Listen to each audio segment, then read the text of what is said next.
Hi, so I've always been fascinated by Studio Ghibli movies, especially Spirited Away. And since I'm a 3D artist, I told myself why not try to recreate one of my favorite scenes in Blender. So I started working on my own Chihiro model, and to be honest, at first things were quite of a challenge. As some of you may know, I've tried to recreate this scene before, so I already had a model to start with, but only this time I tried to make it as close as possible to the original, which did take a lot of time, but the more I worked on this model, the more I began to sort of understand the character. So when it came to making her clothes, things seemed way easier than I had originally thought, and with the help of some sculpting brushes, I even managed to make it look like the t-shirt was folding around her arms. And after making some small adjustments to her hair, she was ready to go, looking quite close to the original. So now it was time to model the interior of the train, which wasn't hard at all. I started by adding some cubes to make the window and then simply adjusted the vertices to match the scene.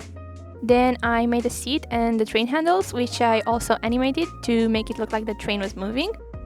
So with the train interior done, it was time to move on to the shading.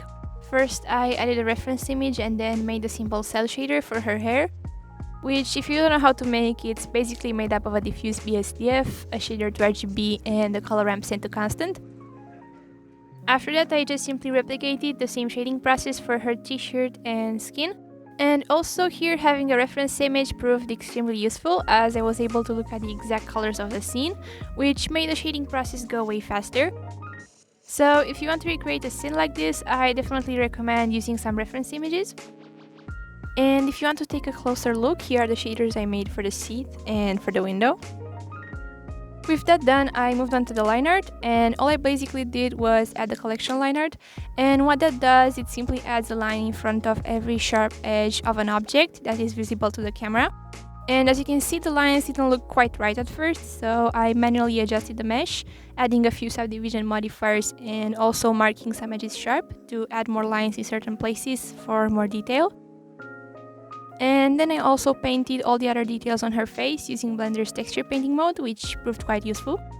And finally, my scene was almost complete. The only thing that was missing now was the shadows, which I soon realized that no matter how I changed the lights, the shadows would never look like the ones in the movies, so I decided to manually add them on each object by making another material, which would be the shadow color.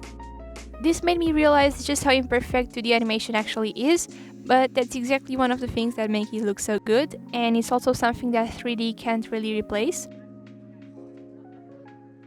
And also here, something I almost forgot to record, I made a bigger version of the train window so that it would be reflected on the glass of the scene.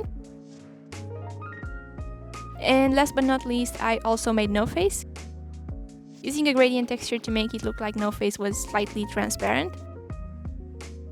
So after all that work, here's my final result.